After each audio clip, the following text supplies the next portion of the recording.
All right, y'all, I'm going for a new personal best for my verbal update, so let's get right into it. I'm concerned with a group of educators who are involved in the cultural and political struggles of education. They are college educators who operate without tenure protections in STEM classrooms and do so while engaging in critical pedagogies in public institutions. I believe my study has potential to cultivate insight and inspiration by learning more about their stories of persistence. My study has a few premises to understand the direction and context that I'm going in. My study accepts that schooling is a significant and contested site of cultural struggle. Schooling is not neutral, it is inherently political, and that schooling should advance democracy and alleviate suffering in society. Critical pedagogy, far greater discourse than we can discuss here, but what you need to know is that it's vast, it's very diverse, it's theorists and practitioners, and they are generally concerned with how power affects schooling. Critical pedagogues themselves, through their teaching and theory, tend to disrupt these power structures and the prevailing logic of public education. They tend to be advocates of education for public good in a diverse society, whereas the prevailing logic of education as we know it is one that is individualistic, concerned with nationalistic competition, and ever in the service of a global economy. The problem I study is centered on the growing neoliberal university.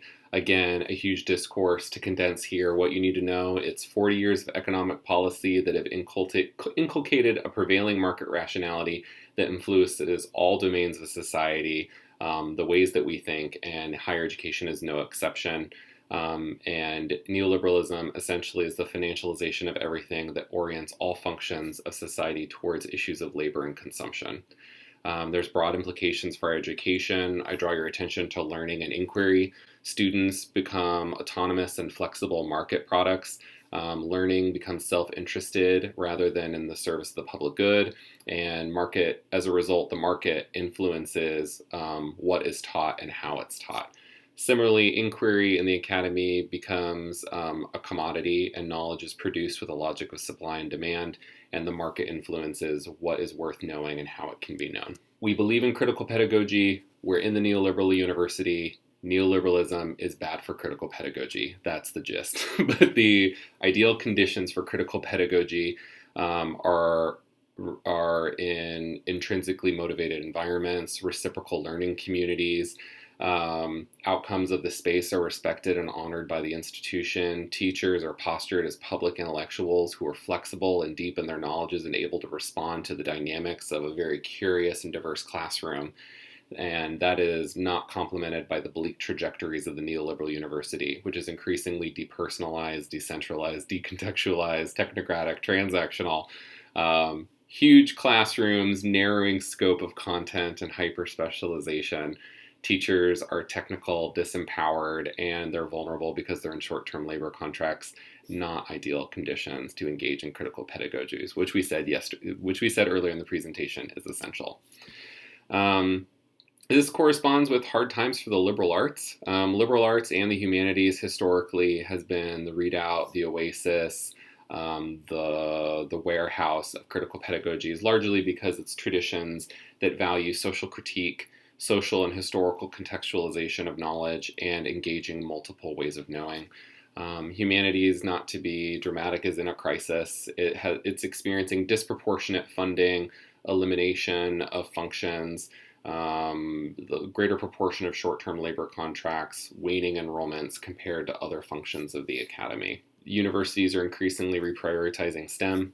K-20 policy for more than 30 years has been pretty obsessed with math and science, understood in this STEM construct, and sees them as essential to global competitiveness and necessary to the production of labor in a highly technical global economy. Also relevant to the study is how neoliberal policy exacerbates particular epistemic practices or ways of knowing that are common in STEM but antithetical to the liberal arts and certainly not conducive to critical pedagogy. And these are empirical residuals that are often formal, intractable, decontextualized, universalistic, reductionistic, one-dimensional, not lending to complexity. As a side note, this study acknowledges that true, deep, meaningful STEM learning is none of those things.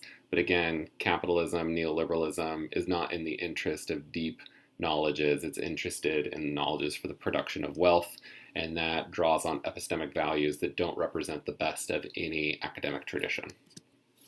So all this to say, resistance to the neoliberal university is happening.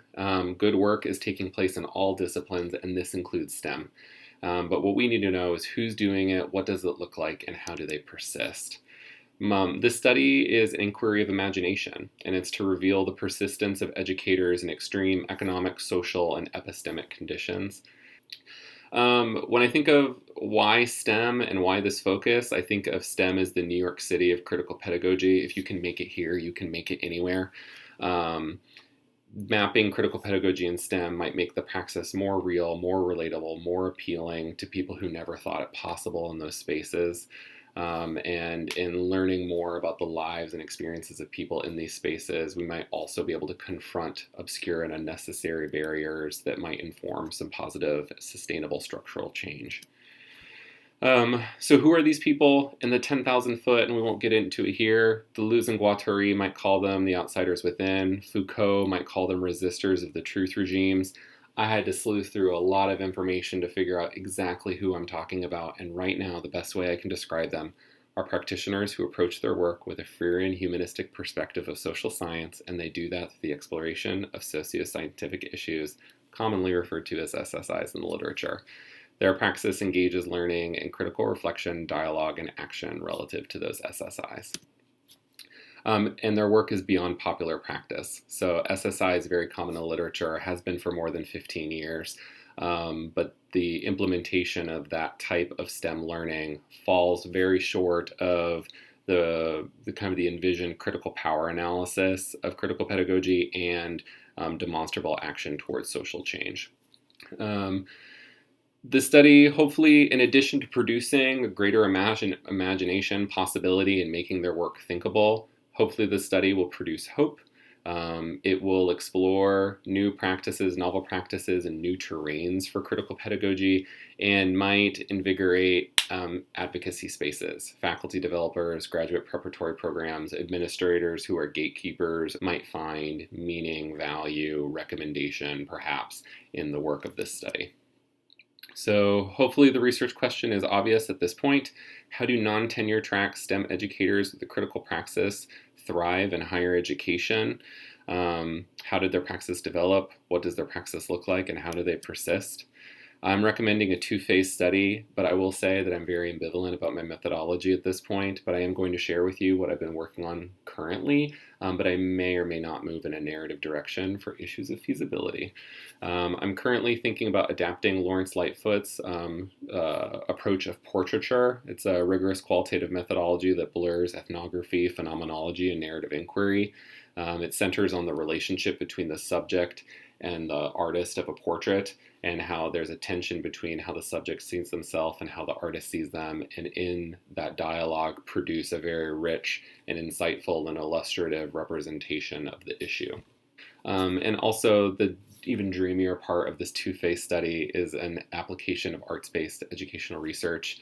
Portraiture is concerned with essence, and essence could, in my argument, could be amplified through an aesthetic extension, the visual.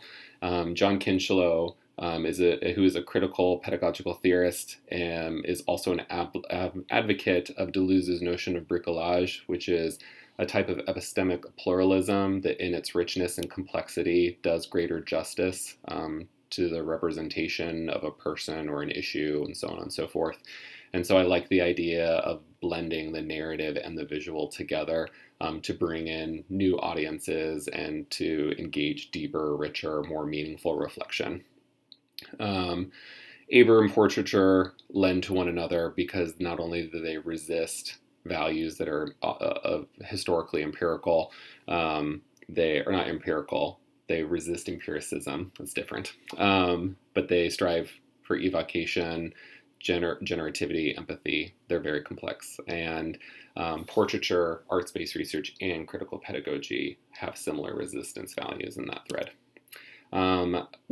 Hopefully, I'm going to check the time. I hope this falls within the constraints. Thank you so much for listening to me. I'm sorry I'm not there. Maybe we can talk more if you have questions. Thanks so much. Bye.